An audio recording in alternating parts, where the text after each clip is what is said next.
Most of us think we have a problem in our life unless we have something that's a bigger problem to contrast it with. And when you see this story and you walk through their exact life experience of the course of these 2 years, the year that we work with them is 30 days, but you see the course of what's happened to them by finding out what's happened a year later, you begin to understand that it doesn't matter what happens in your life, you are more than any moment. There's no challenge you can't face and overcome. The events of our lives don't control our lives, our decisions do. And so I figured if we could take a couple that has faced this big a challenge and be able to break through, then you could look whatever's in your life and make it happen. It's kind of like, if I wanted to show you that if you could face your biggest fear, your smaller fears kind of drop aside. It's like, what's your biggest fear? Today, one of the biggest fears so many people in North America and around the world, in the Western world, are facing is losing their job. It's a horrific possibility. It has impact on your family, your psychology, your emotion, so many things, your choices. But the truth of the matter is, what's a problem?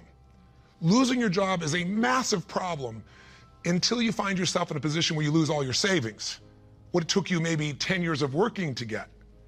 Then what's a problem after losing your savings? That's not a problem anymore when all of a sudden you lose your leg or an arm or something horrific happens to one of your children. That's not a problem when someone tells you all of a sudden that you have terminal cancer. And I've had those moments where somebody says, you've got that tumor in your brain and we don't know what it means. Those moments take your other problems and make them disappear. And you know what's interesting? When you ask most people in North America, what's the greatest thing that could ever happen to you? Give them 10 seconds. It's been done over and over again. First 10 seconds, what comes to your mind? What's the best thing that could ever happen in your life? The majority of people in North America say what? Can you guess? Winning the lottery. And many of them say winning a $100 million lottery, $200 million lottery. That's what's going to make their quality of life extraordinary. But when you do the studies, and there have been many done over the last 15 or 20 years on people that win these giant lotteries, what are their lives like 2 years later, 3 years later, 5 years later? Is the quality of their life extraordinary? Rarely, if ever. Because what's happened is they haven't grown. Life gives us these events, these, quote, horrific events, because there's an area of our life that has to grow. If you were to ask me, Tony, out of all the millions of people you've worked with, if someone really wants to feel alive, they want joy, they want happiness, they don't just want money or things or just even respect. They want to feel a sense that life is meaningful and alive. What does it take? I tell you one word: progress. When you're making progress in your life, it doesn't matter where it is, you're going to feel more alive. If you're overweight, but you get yourself today and you say, you know what, I'm stepping into gear. I'm just putting these darn shoes on. I'm not waiting for the perfect, person to come by and coach me. I'll get that too. But right now, I'm just going for a walk, or I'm going to go for a jog, or I'm going to go lift some weights. I'm going to do something right now. And you get yourself into gear, and you do that for a few days in a row. Even if you haven't lost the 10, 20, or 30 pounds yet, you're going to start feeling better immediately because you have the power of momentum and you're making progress. Progress equals growth. Growth equals feeling alive. We grow or we die. So what's the worst thing that could ever happen in your life? Same survey, asked the people in North America, 10 seconds to come up with the answer. Number one answer, to become a quadriplegic. That's why I made the show. Because the idea that I could be in a position where I'd be alive, but I couldn't physically feed myself, take care of myself, that I'd be completely immobilized, for most people, that's the scariest thought of all. To them, that's the worst possible fear. So by going through this journey with Frank and Kristen, and experiencing their emotions and seeing and feeling that in 30 days they could go from trapped in their home where there is no possibility of a future, no idea of intimacy, no idea of children, to world travelers who are doing things they weren't doing before when he was, quote, supposedly able-bodied, happier and stronger and closer in their love than ever before. And you know it's real, and you see the results a year later as we do the follow-ups, and you haven't seen the follow-ups, be sure to see that and hear about the story of what's happened with them. When you get that experience, it affects you, because it isn't somebody verbally telling you a story. It's something you kind of went through. So the idea here is, I'm sure you have some other fears outside the one we just came up with. Whatever you're afraid of, the job, the loss of relationship, trust me, it's small. If you'll face a bigger fear, that little fear will start to be handled pretty easily. That's why when all of us go through in our lives extreme stress, we're all going to go through it. You're going to have a home burned down, or something's going to happen to somebody you love, or someone's going to pass before you're prepared for it, which is almost always. Or you're going to find yourself in a financial situation that feels like you can't turn it around. Or you might feel like personal character assassination, or maybe you get mugged, or maybe you get a terminal disease. We all will face multiple times in our life extreme stress. The difference in people's lives is not what we face, it's what we do with what we face. You can take yourself from a place where in the face of absolute total tragedy, you triumph. But it requires making some new decisions, taking some new actions, and mastering a part of yourself that can unleash all of your power and ability as a human being. That human spirit, as corny as it sounds, can be channeled in a very specific way. And if you do, the game of life changes. So I'll give you another example outside Frank and Kristen. A friend of mine who just passed recently, he's always been a deep inspiration to me. His name is Art Berg.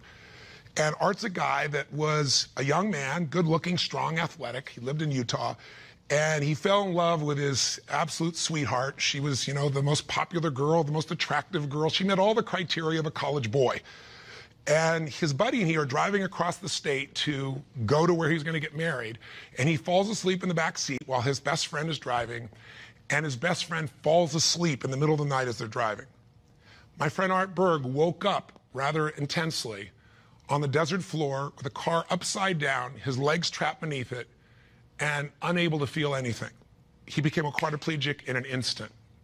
His friend actually was beat up but actually survived. Now, what do you do in a situation like that? Well, the first thing most people do is they want to curse God or they want to curse their friend. It's not their fault. Most of what happens in our lives is not our fault, but what we do with it is going to determine the quality of our lives. Sometimes it is our fault, let's be honest. But lots of times, events happen. Stuff happens, or whatever word you want to replace stuff with. You know what I'm talking about. But what's different about this man is he made a different set of decisions. On that day, he said to himself, you know what? I got two choices. I can live here in the dirt and live and suffer the rest of my life for what I've lost, or I can figure out how to maximize what I have. He developed this mindset. His mindset was, before the accident, there were about probably 10,000 things I could do. After the accident, he said I could probably do 9,000 things. Before the accident, I was probably not even doing 500 of those things. I'm going to do more while I am now. And he did. He became an entrepreneur, started his own bookstore, and became very successful. He married the same childhood sweetheart because this man was so inspirational to be around. It didn't matter what he was in a chair. She loved him. He had 2 children, one of the greatest gifts of life. And he did all kinds of crazy things. He'd scuba dive. His friends would put him in a suit and tie a set of weights to him. He'd drop to the bottom. They'd drag him along the bottom. That was his idea of scuba diving. He was an incredible human being, and he lived an incredibly full life filled with joy. The worst thing ever happened to you, be a quadriplegic. The best thing, win a lottery and feel like everybody wants something from you and you didn't earn it, and there's no sense of joy and everything's about trying to hang on to what you got. What is the best thing that could happen to you? What is the worst? The worst is not to take control of the force that controls your life. And that force is human emotion. I mean, I want you to think about this and answer a question for me if you would. What really changed Frank and Kristen's quality of life? What changed them? You can see the change. You can see it even more a year later, that it's continued to happen. What made the change possible? Did you get it? Did you see it? The answer is simple. We changed the emotional pattern that was controlling their life.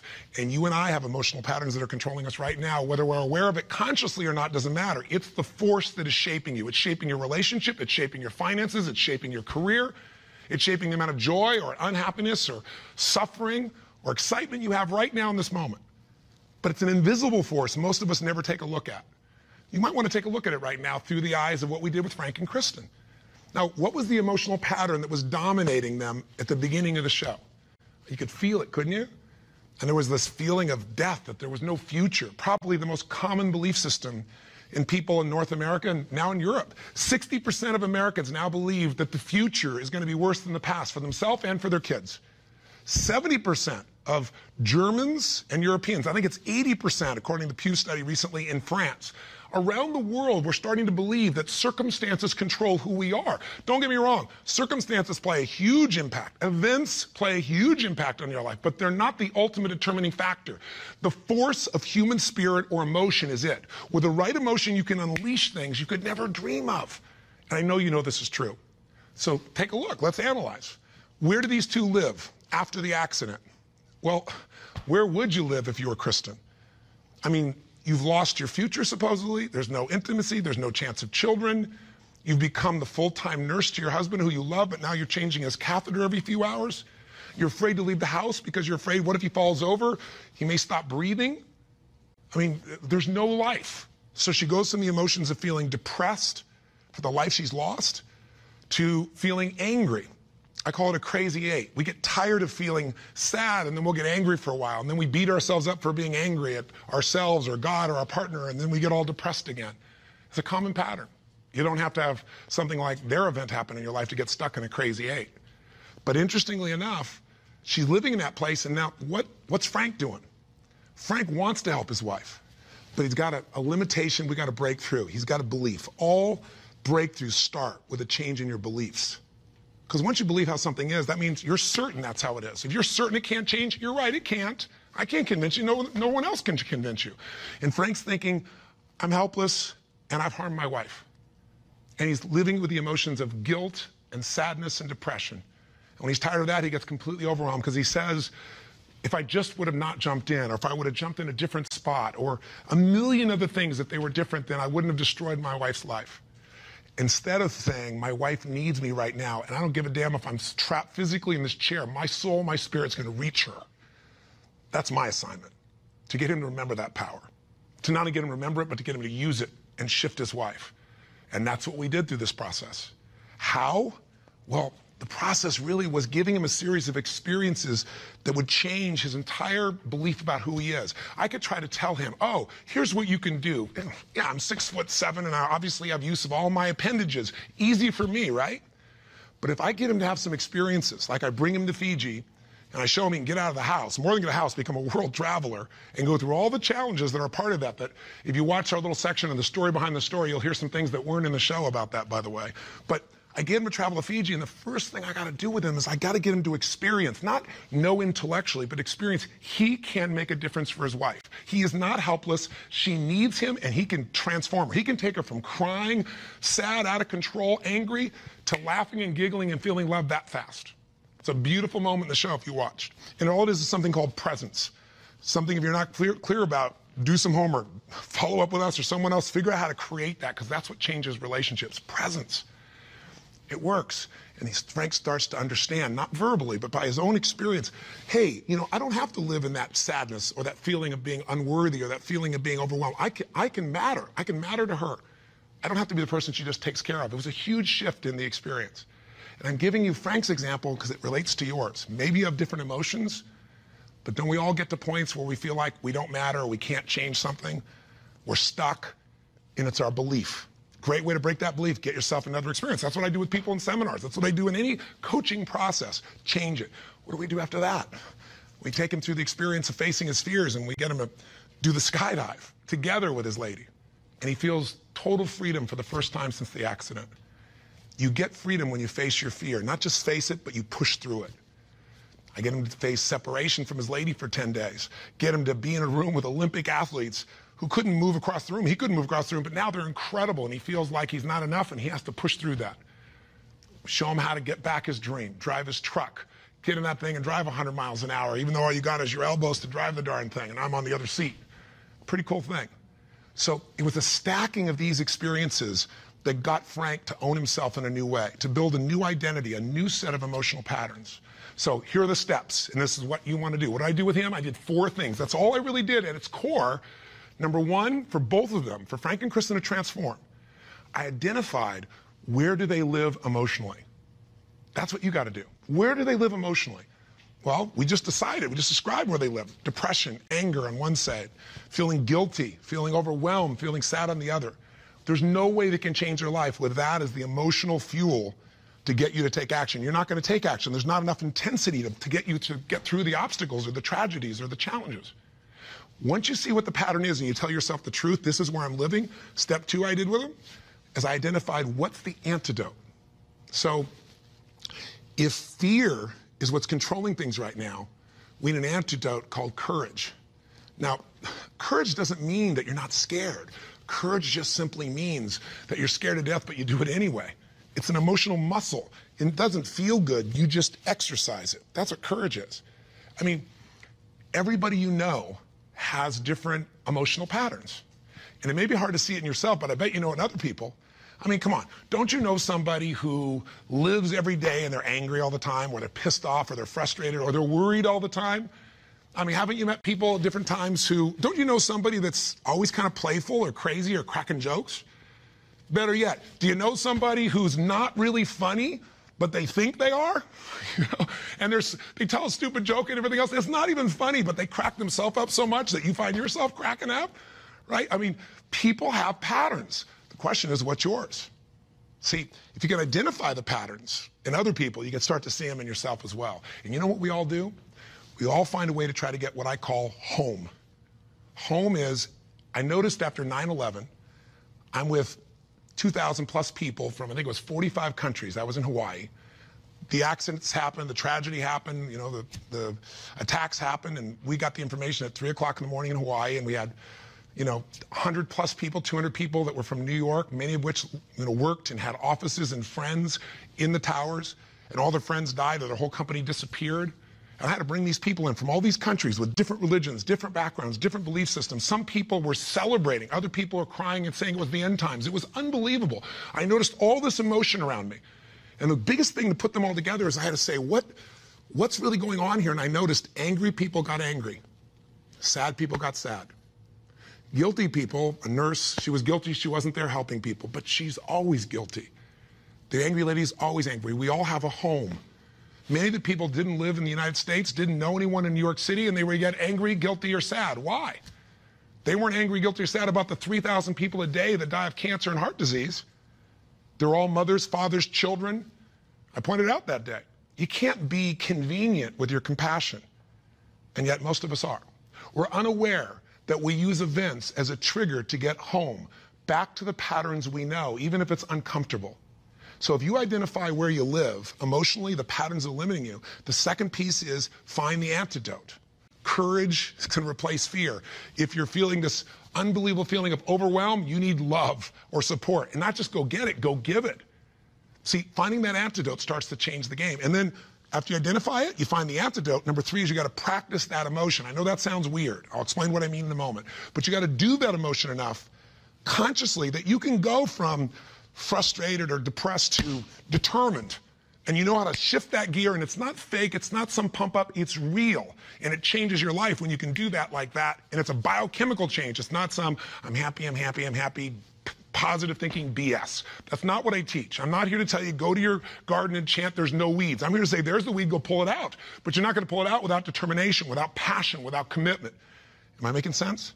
So if you know the pattern, if you find the antidote, if you practice it enough, and then the final step, you condition it. You practice enough that you can just automatically go into it, that's when your life changes. So what are you going to do as your assignment for this week? To take this little 10-minute rant I'm giving you and convert it into a massive, measurable increase in the quality of your life. I can't do that for you. You can do it for yourself if you do what I tell you. Here's what you're going to do. Step 1, and this will be on the web as well. Step 1, you got to identify where you live. So where do you live? Where do you live emotionally? You personally, just like we did with Frank and Kristen. There are thousands of emotions. There's 4,000 words in the English language, I should say, for different individual emotions. I did the research on it years ago. I'm gonna have you take out a piece of paper, pen, take out your notebook, computer, get a page. On one side, one column, write all the emotions that you experience at least once a week that empower you in some way. Love, passion, excitement, creativity, whatever it is. Peace, determination, I don't know, what are yours? I want you to write the emotions, though, you don't experience once in a while. The ones you experience at least once a week in a powerful way and really feel it. Not an emotion you feel once every blue moon. On the other side of that page, or if you do it on our little application or wherever we put it here, the other side I want you to write all the negative emotions, or to be more fair, all emotions can be positive if you use them, all the disempowering emotions. The ones that tend to put you in a state where you don't follow through.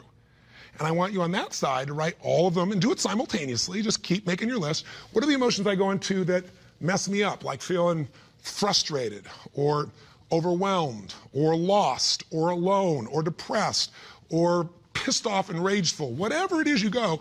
And again, not emotions you experience once in a while, the ones you experience at least once a week. So make a list of all the emotions you experience at least once a week, ones that empower you, ones that disempower you, on the list. That's step 1. That's identifying where you live.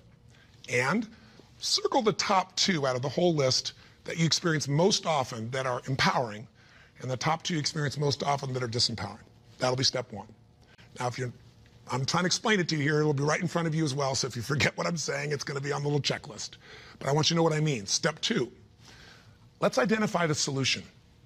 So you look at your list, and you see on the disempowering list, I got sadness and depression, or I got feeling lonely, or I've got feeling rage and anger, or I got feeling fear. What emotional state would you like to feel in that situation that would change your life? If it's fear, maybe it's courage. Again, courage doesn't mean it's easy, doesn't mean you feel, confident. It just means you're going to do it anyway. Maybe it's determination. Maybe instead of feeling alone, you feel loving and you go give to somebody else. What's the antidote? What's an emotional pattern that if you live that, it would change the game? Is it faith? Is it passion? Is it courage? Is it playfulness? You're taking things just too damn seriously. You've forgotten perspective. Go watch the show again. See if you really have a problem. See if your problems are as challenging as the people you just saw who transformed their tragedy into something tremendous, something beautiful, something magnificent, something meaningful, something that can even help other people that are watching. That's the beauty. So that's the second step. What's the antidote? Come up with your antidote emotion. Step 3 is you got to practice that emotion. Now, I know that sounds silly, stupid, kind of weird. But if you came to a seminar with me, you'd see, 3,000, 10,000 people, and we do this, and we condition that a new emotion till you can shift gears. Have you ever heard about the fire walk? It's not about the fire walk. I do skydiving, all kinds of crazy stuff. It's a metaphor for how do I go from afraid, fire's metaphor for whatever you don't follow through on in your life, whatever holds you back, to snapping and going to a state of mind where I just move through. It's not this big mind over matter thing. It's mind over emotion. It's shifting. And when you learn how to go from scared to determined in action, what can't you do in your life? So we show you how to do that. But for right now, I'll give you just a quick example. Understand that emotion is really created by motion, by the way you use your body. So quick example, real quick. Imagine a time when you know someone who's depressed or you were depressed. If you ever felt that way, I'm sure you have at some time. And think about what you do with your body. When somebody's depressed, do they get all excited, talk faster, gesture? No. Everything kind of slows down, doesn't it? What happens to your shoulders? They drop. Where's your head when you're depressed? Drops. Where's your breathing? Full or shallow? You know it becomes shallow. You talk loud and fast or slow and quiet? Slow and quiet, more hesitant. Now, emotion is created by motion. You can try and think yourself and I'm happy. But if you go, I'm happy, and your body's like this, nothing's going to change. We can change our biochemistry by eating, by taking a drug, by smoking a cigarette, because then you take a different breath, you eat food you like, you fill up your tummy, and you start to breathe nice. Your whole mental, emotional state changes, doesn't it? So what I'm saying is you don't need the cigarette, you don't actually need the food. You can just physically learn to say, this is what I do when I'm depressed, this is what I do when I'm most determined. There's this gesture I made. I remember one time when I was a kid, or one time I got pissed off and what did I do? I made a gesture, I stood taller, I looked the person in the eye, I spoke with more authority. Now, my idea of passion and determination may be a little over the top for you, and I get it. I'm a crazy mofo, and I'm a passionate human being, but you can do your version. What do you do when you're really feeling something like determined? What do you do when you are passionate? With your face, with your voice, with your body. Just practice and make a contrast. Here's what I do when I'm sad. Here's what I do when I feel loved. Here's what I do when I'm worried. Here's what I do when I'm determined. That's what I mean by practice. And I'd love to have you in an event, but I'm trying to give this to you so you can do it right now, and you can. And maybe this would be helpful to do with friends so they can give you feedback and say, here's what you do. I see you do this when you're really strong. I see you do that when you're kind of weak. That's the third step. Practice. Now, what's the assignment? Figure out your emotions. Where do you live? Positive, negative. What are the big primary antidotes? What emotions do you need? Practice the emotions you need so you can go into them a few times. Sounds a little weird, but if you do it, you'll see it's actually quite fun. Feels powerful. Maybe do it with a friend. That's the easy way to do it. And condition it. And that means take the next 3 days, do this 3 times. Figure out the difference and shift from not sure, worried to determined.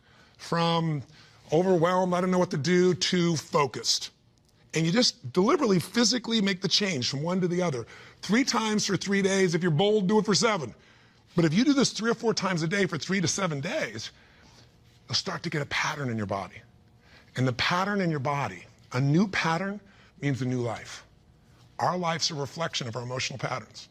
If you live in sadness and depression, you could have $1 billion and your life is called sad and depressed. If you're living feeling grateful, feeling alive, feeling passionate, your life is filled with gratitude and passion. It doesn't matter what's happening anywhere else. And you can face any challenge from those emotions and you can overcome. Does this make sense? This is how you can take what you watched in that show and convert it into some actions that'll change you. Very simple approach. Or come see me or get some coaching. I've got all kinds of resources, but this is something you can do right now. You don't need anybody else to make happen. You just need a little ability to take action. Make sense? And if you haven't seen the show, for God's sakes, go on Hulu and watch the show, or all this will just sound like a bunch of words. If you've had the experience, and you know what I'm talking about, and you've witnessed it, it'll be real in you right now, and you'll get a sense of what you can do to move forward. And if you can't find it on Hulu, once again, send us a little email, and we'll make sure we find a way for you to be able to observe or experience the show directly. And last thing I'll say to you is, the best way to keep something in your body is share it with somebody else. The whole philosophy of my life has been, if your life's going to be meaningful, you can't just be about me, you got to be about we. So if you can, if you feel like it, if your spirit's touched by this, help us pay it forward. Share this with your friends. You can share the clip of our show. You can share this little section. We got all kinds of ways. Just take the clip and send it. And we even have a way you can push a button once again and send it virally to everybody. Everybody who's on your email list. We'd love it if that works for you. If you don't, we're totally respectful of that. But in the end, I can promise you one thing. If you will do this, if you'll discover your current emotional pattern and you'll change it through a little bit of practice over and over again, you will change the quality of your life no matter what you're facing. Make sense? Thanks for taking the time. I hope this was close to 10 minutes. I went a little crazy, but it's really just designed to try to really serve you. So until I see you again, hopefully next week, live strong and live with passion. God bless.